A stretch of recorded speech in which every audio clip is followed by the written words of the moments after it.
And our moderator for the afternoon, writer Susan Minor.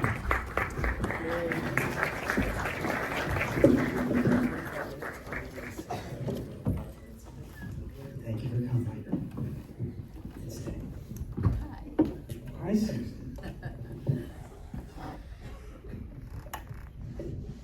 Is this on? Okay. You have to forgive me, I was just asked about an hour ago to do this, so. Michael's a friend of mine. I met Peter at the screening I saw last week of the movie. And I just watched it again, and I'll tell you, it's even better the second time. Oh, that's nice. I mean, it's so good, and so I'm thrilled. You know, I knew it was good. That's probably why you asked me. I don't have really much New York City cred, though I was trying to, I've lived here for about 30 years, sort of on and off. In 1975, I wasn't here. I listened to Susan Morrison as the moderator one night, and she's just written a book about practically 1975 in New York. I did just write a book recently, a novel, that is set in New York City and very much a New York City book. It's about living in just the rooms of a city or sort of on the streets. So those are my sort of general credentials, but mainly that I'm a real fan and cinephile, and the movie is, to me, more than just a documentary about the financial crisis. To me, it was like a love letter to New York City. I got all choked up watching it. I mean, you wouldn't think financial crisis, you're going to be crying, you know. And I was, the first time I watched it, I was especially impressed with the music and the clips that you guys got. And the second time, I was impressed by the actual, and documentaries don't always do this, but it was like a feature in its sort of dramatic progression. Like you guys really had, you know, the night and the 9 a.m. deadline, and then but a little more after that, and you know, just beautifully done. You know, that didn't happen by itself. That's you too. So what I want to ask you, and I'll stop talking. What was the genesis of the project for you both, and how did you sort of divide your, I'm sure everything intersected, but divide your work since you guys did it together? Well, thank you for all for coming, and especially thank you, Susan, last minute. Peter and I mean, it's a very dull New York story that we have kids in the same There's school. no dull New York story, this one, okay? Wait till you hear this one. He and I were walking home from school. I was once advised not to tell this story because like people don't really want to know what you had for breakfast, but then I don't have anything else. I just asked you that, so I gotta tell. So Peter and I walking home from school, and Peter makes documentaries for PBS, many other outlets. He's like, that's his gig.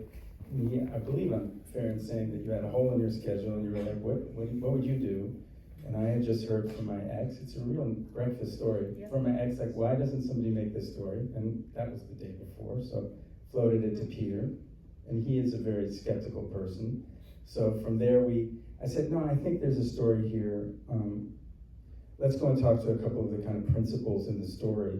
We went to meet with a man named John Zuccotti, who was the deputy mayor, and one of my great regrets is he's not in the film. We interviewed him, we loved him. Peter came away, I think, convinced, and he died 2 weeks later before we could film him.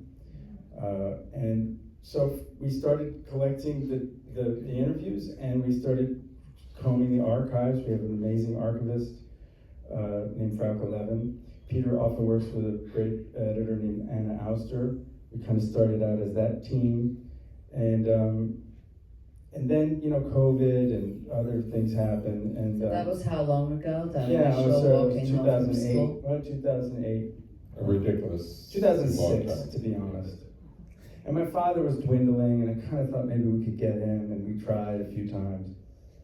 And I would say that, I mean, I don't know, the division, I feel like Peter's the helicopter guy and he's the wise man about like, here are the problems and here's what, you know, and I'm the micromanager of like, wait, was that too loud? And, you know, well, also too long, just, sure. yeah, also just to add in case people didn't catch it in the credits or otherwise, and you mentioned the music, but the music is Michael, among other things, but not just selection of existing stuff, which is all very precise and particular and period appropriate, but also the compositions and many of the performances and the orchestrations. So there's that as well, but also just in the storytelling sense, because there has been some confusion over, you know, Michael's, I would almost say, I've actually kind of come to be sort of moved lately, because after 9 years, I wouldn't recommend that to anyone, pretty much on any project, and it really became a true relationship. It's longer than many marriages, I think, and also nobody really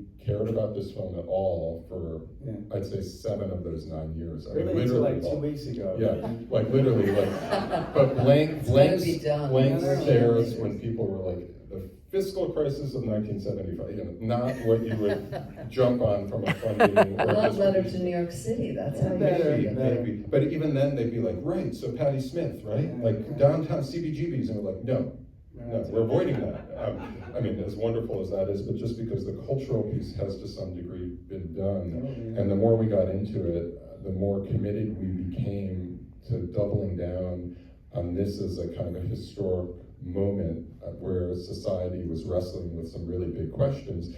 And I guess when Obama, or when Biden was president and things are just kind of limping along and it's going as it's going, people may or may not have looked beneath the hood, so to speak, and cared about these kind of macro issues.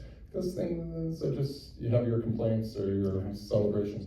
And I think right now, for better or worse, things have been exposed, and a lot of these questions about what a society is, its people and vice versa, what's the role of government, all those things, for better or worse, are really playing out again right now. And so, ironically, because it took us forever, it's maybe a quote-unquote good time, and it seems to be resonating with people, and that's, so I'm pleased to have a relationship with you after 9 years, and also to kind of put this into the world at this point. I would also say that like the nature of the movie, which is kind of like, you know, there's comedy, there's moments of lyricism, and all of what you're saying, which I really appreciate you saying, is also that it's almost like the nature of a really, I think, a truthful New York City story is it's a beast of like complexity and like, well, you want to do that, you want to show that, well, what about that? And we have, you know, whatever, in filmmaking, you have what's called a bin, and you put all your clips in there, and you know, and it was just sort of like a constant combing of the clips to just make sure, we want to make sure that that's there, we want to make sure that that's there, we want to make sure. And we have this incredible, I mean, Anna Ausser, amazing, then followed by Don Cleese, and as many people know, and everyone else should know, the editor is kind of like the guy who's at the wheel, and he kind of wrangled this thing to, you know, then I would, you know, pitch it him, and then Peter would pitch it him, and, you know, that's how it goes. Well, I think it was amazing, the two of you together, or whoever had the eye for it, for sort of these absurdist moments, the kind of comical, that lifted the story, like any story, right? No matter how serious, it made it, you know, there was a lot of chuckling, and you had a good audience today. And also those talking heads that we got, as soon as we started filming them, they're such characters. Everything that they said was just like, and by the way, we're gonna have a website, we kind of have one now. I'm gonna post everything, all of these interviews are like about an hour, 2 hours long. Maybe not everybody wants to watch, but you're free to do it. And there's so much that, and it's horrible, Peter's used to it, I'm not, like the anguish of like, well, you know, it doesn't, you know, it's a little long, but as soon as we saw how hilarious and brilliant these characters were, we also were directed in that way. Right? And also, I'll speak for myself, but I think we were both struck by their hilarious and brilliant, but also the kind of underlying commitment that a lot of these people had to something other than their own self-being or renovating their kitchen. You know what I mean? It feels like we're kind of in a moment where if you could be reasonably well off or in a position to be running something, whatever, you kind of take care of your second summer house or something, or that's where people's attention goes. And it feels like there was a whole generation here that hadn't given up and in fact doubled down on believing that they could make the world better and that the city mattered and they lived here. They weren't jetting off to Europe for 3 months necessarily. You know, even the bankers were local to some degree. So not to say that everybody was, you know, altruistic all the time. They were self-interested, So but this there was a is spirit. 50 years ago, Yeah. correct? I want to say it was 15, but it's 50 years ago, and you really, the story, besides the story, and that's part of the layers of this movie, is just seeing the different sort of mode people had in speaking in public 50 years ago, right? A directness, arguably, too, because I think there were Arguably, yes. Yeah, there were a handful of reporters. You even see some of them recur, and there weren't, you know, an infinite number of outlets to get your story out there and spin it and do this. And you had to face that reporter the next day. If you completely made something up, they'd be like. So I think there was a level of trust. Again, there was lying, there was spinning. Yeah, but it wasn't performative. Totally. That was Right. the big difference. It's like, oh, this is what people used to be You know, like, in the you know, first shot or of this it- is what people are like that we know, Yeah. but they're actually in the news, you know, it's Right. amazing. The first shot, I don't know if anyone remembers, but the guy, the reporter, Gregory Jackson, is trying to nail his, you know, bit, and this bike guy backs up in the shot, and he's like, hey, what's going on? But then he just rides off. It's like, you know, it's kind of like, that's how much this kind of thing occupied people. Not a lot. Like, just enough for a Right. wave, and then I'm just gonna keep going. And then you also felt, because of comparing it with now, like if this sort of, you know, situations where things are falling apart, like I don't know where I could think of something like that happening now, and you felt the people sort of leaning into the newscasters to like say, I really want to tell you what's happening here. Yeah, Right? right. We're out So of that money. was so right? touching. Right. Yeah. I mean, I think a friend said to me the other night after a screening, and I guess I haven't thought about it enough to stake my reputation such as it is on it, but I thought it was an interesting point. He said that he saw it as today there are a bunch of people who are manufacturing a crisis and using it to break down government. And this film represents a moment where there was a genuine crisis and the people used it to try to reform or directly address the issue through government. And you can argue whether it went too far this way or that, or how they did it, and lots of reasons to quibble with it. But there's arguably a fundamental difference, that still echoes with today. Right. After the last screening, I was speaking with your editor. And he was saying, and I never knew this, and correct me if I get the wrong dates, but there was a period between 1972 and 77, 8, when all the news and everything were using 16 millimeter. Yeah, Right? that's why it looks so good. So it's got this magical, Yeah, it's like a I mean, magic that's year. major, like in Yeah, the crazy. filming, and that was it. That's so Well, having short, said that, right? they also threw out all what you would call And the then it A-roll. turned tape and stuff. Right, well, it went to tape after, and some of this is actually transferred to tape, so it's, we call it texture. But the odd thing is, if you're telling a movie, we don't have a narrator, you want the newscasters because they help you to tell the story. You have to explain, like, what's the day and what happened. The newscaster is perfect. However, the news archives had basically thrown out all the footage that they used on the evening news. So that's kind of like the stuff you would really want. And what we had were the B-roll. So we had to kind of cobble together with the outtakes. Why did they you know. do that? Like we've Because used they were it, just- we won't need it anymore? Yes, exactly. I talked to the guy at WPIX archive and I was like, this can't be true. You must have it. He was like, I took it myself into the dumpster. I carried it.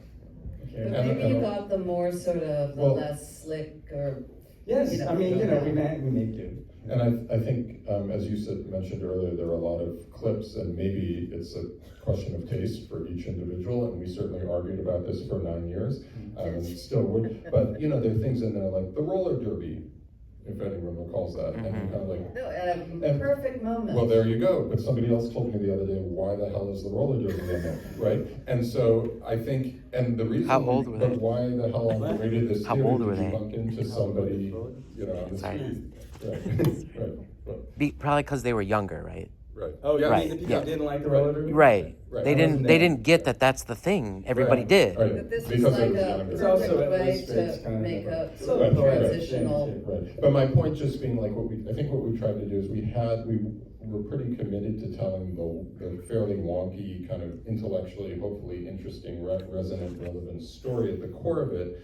And then the question is, like New York itself, how much of a mess could you make the movie full of unexpected chaos and color and beauty and whatever? Remind and, you what. and remind you that it's a New York story, but not lose the thread of Yeah, this. and It was kind of kaleidoscopic because you put too much in and it's a mess. Right, you We don't had want that to for make a it while. too fun, because it was a terrible thing. And I actually remember telling Peter at the beginning, we would go with one camera guy, very, scrappy. And I promised him that when we asked all of these elders, because I am so nostalgic for this time, that we would ask them all two questions. First, what was the worst thing that ever happened to you? And they would tell us, well, I was mugged, whatever. And then we would say, but if you could go back now, would you do it? And I swore that they would all say yes, and none of them did. Because it was a terrible time. If you were there and you were trying to make the city better, this was a disaster. Like it was, and it's very easy to be nostalgic for it. The culture is nostalgic for it, but There was it wasn't fun. Right. There was a third question that we asked everybody too, which was, right. how much did you pay for your apartment? And it's not in the film, but we have That's it. good. And there's a quick little anecdote about Paul Volcker, who at the time was the chairman of the New York Fed, and then of course went on to run the whole Fed. And this is a guy who bailed out South America at 3 a.m. with $1 trillion. He'd seen some stuff in his time. And when we asked him, what was your real estate situation in 75? He sighed and looked off in the distance and went on for about 10 minutes about how he should have bought The exact the number. 4-bedroom, that his mother-in-law told him, and he could have had it. And we're thinking, this guy's made literally $1 trillion deals, and half a century later, he was still ruining it. Huh? Yeah, it was his mother-in-law. He was on his mother-in-law's couch in New I'll tell Jersey. you, on my way here, I was behind these guys. Wow. Peter and our wonderful booker Jessica was here somewhere. And I passed this NYU tour, and the tour guide was explaining rent control to the people. Wow. That's how much a part of this neighborhood and the whole. I actually, as I was alternate side park, we could say New York stories here. Yes. I heard a tour guide outside Joel Steinberg's apartment. Do you that's remember that terrible. guy? He was, anyway, long story, but it's and you see no one's living there. And that's how bad it was, because this is New York. I mean, it was a real estate story. Right, It ended up being right. Oh, I see what you mean. Yeah, yeah. Also, what else, Susan? I think we're gonna take some questions from the Okay. audience. Can I say So I one wanna thing ask before? you, this may be what I was gonna ask you. No, this is I'm gonna read this haiku about what's happening with the film. Oh, okay, do that. Can you But do that? before that, because that's advertising, I wanted to know, maybe not everyone in the audience knows that your father is Mr. Felix Rohatyn. That's correct. And I hope you did know that, because we didn't want to hide it. So, No, I it's was not gonna him, ask but I that. noticed that the Times mentioned that, which was irritating, that was. Well, it was a even- tricky thing, really. I know, tricky. so it's Something a we wrestled tricky with thing. We throughout. had Peter do the interviews, actually, because I didn't want those people to feel that they had to talk about. And I knew we weren't going I to make a see, movie that's about interesting. Dad. So that's Yeah, totally, interesting. yeah. That's an inside story. Yeah. Yeah. You're getting it. So you wouldn't show up Right. that way. If I was there, but I would be hiding behind the thing, and then eventually I would take over because I would get kind of not take over, but he'd give me the mic. Yeah. But yeah, that was the thing. So we But was tried to that dance the that original? line. Was that the original hook when your ex-girlfriend said maybe you should because For you my dad, actually know? no. I mean, not really. I mean, 'cause I just thought it was he was really. a key player, Totally. but there isn't. You didn't go overboard, Right. Thank you. right? But it's Yeah, many people feel like I but it's an never played it. interesting connection that I don't think is strange. Right, You I know. appreciate that. Yeah. Well, we did, that was a very important thing, a constant discussion of like, how is this Right. drifting over to that side? But isn't the back mainly of your problem head was- in the movie? Yes, my hair is. Yeah. He has a big afro. When Going That's into my brother. the elevator. Yeah. Hitchcock, that's my little Hitchcock. Okay, so do that, and we'll take So some. quickly, first of all, Harris, who booked us into this theater, I want you all to understand, we don't have a distributor. And for this place to take us is extremely unusual. We were at the Doc NYC Festival. That's normal to not have a distributor at a film festival. It's not really normal to have a good movie to come out of a film festival without a distributor, but we did. And Oh, wow. and Harris, Doc NYC is part of an IFC sort of sponsored thing, and Harris came to us and said we want to show it down here, and we hit the jackpot because now it's really something is great. We're selling out. It's kind of a fabulous thing for New York. I think we're all so happy in the movie that this is actually reaching this audience. So shout out to Harris. And He was to- right there, who runs. There he is. You got the man. You got the man. And okay, so this is my haiku. Doc NYC, no distributor. Send friends. Okay, we're going to be in Huntington, Long Island on May 16th. Avon, Connecticut, the 23rd. Wait, slow down. Nah, Slow it's down. fine. Anyway, we have a website that you can look this up. Okay, But no, that's we're going to what's- be at the Cinema Arts Theater in Huntington, Long Island, which I think is a very And this cool will all be place. on the website. Yes, it is. Which It's one of the said, coolest. which is, the website is It's called Drop Dead City, the movie. dropdeadcity.com. Very original. Avon, Connecticut, May 23rd. And then at the Monica in Los Angeles for a week, starting the 23rd. And then in Sarasota, where a lot of older New Yorkers, we hope, have an opportunity, even older, will have an opportunity to, come in out of the sun. And so that's the story. And so please tell your friends, we don't have any, we're And so we're here for the scrappy. next, and we're here for the rest of the week. So Yeah. send people. So what's gonna because- happen with the distributor? You Well, wait Well, until we can someone do it comes ourselves. along? No, but now you can, how Etsy, you can make a thing and put it up. So you can actually do that with a movie now. I so. don't really. But you're in class, that's not your thing. But anyway, yeah, you can basically put it online and we could be on demand, and I think we decided internally that if we don't get somebody coming after us, we're gonna put it on streaming in July. Right, but it's so good in the theater. I mean, it really, the Yeah. music, you hear here and, so good. Yeah, I know, well, yeah. Okay, Hopefully we'll have more. questions. There was someone there with their hand raised a long time ago, but maybe she's gone. Susan, Yeah? I'm looking at some people right here. Okay, in the middle, right here. Yeah. Or you guys ask. Yeah. You- Yep.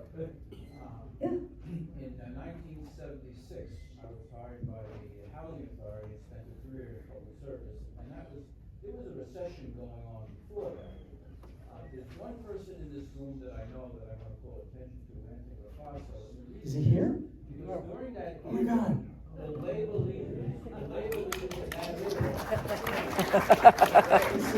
This is our best. So excellent. Sorry, Bill, you brought it up. Yep, the best interview. My question has to do. Okay, sorry, we're gonna explain it, but Okay. I recall during that era that the labor leaders were like icons. They had tremendous power in the city of New York. And what struck me was the intermediaries that actually made things happen, like your dad, Felix Rohatyn, and all I wouldn't say liberal thinking, but the compassion that some of the people who were financial analysts, financial managers, had, as opposed to the bankers who Right. took a hard line. Yeah. The one person in this room that met almost every one of those players was Okay, Anthony. can I do this now and tell everybody what you just said? So this gentleman is mentioning that there was a group of people in New York, there were these iconic labor leaders, and there were also this group of financial people, not the bankers, but other people who were kind of trying to make this work, among them my father. And that there's one man in this room who is interacting with all of them, and this is Anthony LaFazzo. Can you stand up now? Because he's in the movie. He's like the heart and soul of the movie. I didn't know that you were here.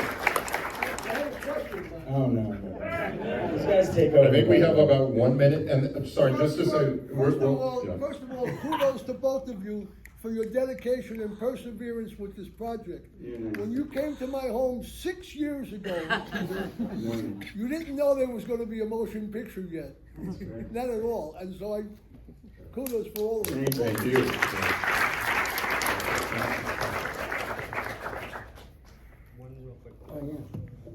One One more quick question. It's a fabulous film. Thank you. I was struck by the proximity, the horrible proximity that we were all surrounded by. Also by the fact that there were so few women who were prominent in that era in leadership roles, not good at all. But I asked you this question. Nobody said anything about the New Deal, which had set the stage for government caring for its people, which New York was still doing at that time, and which is being dismantled or attempting dismantlement today. Did you ask anyone about the New Deal legacy in New York when you were interviewing them? I mean, I feel like it was in the subtext of everything we talked about was that idea of a liberal public sector. And we've talked about it a lot I have in the context really of my father, who was appointed, not elected, and there was both people, there was a debate about what is this guy doing there, and that he revered FDR and he revered the New Deal. So that was just kind of maybe a lucky break or whatever, but it definitely comes up in that context. But what would you say? No, I was just going to say, certainly, and we couldn't go into it in great depth, but we talked a lot about this. It's sort of arguably the last gasp of the Great Society, New Deal / Great Society, with a shot across the bow of, as they say in the movie, Reaganism. And so you see the collision of those, but we didn't go into that in great detail. But as Michael says, I do think it's infiltrates everything. But, Okay, they're all the filmmakers will be out front, and we just have to empty the thing. If you want to ask them a few more questions. Thank you for coming.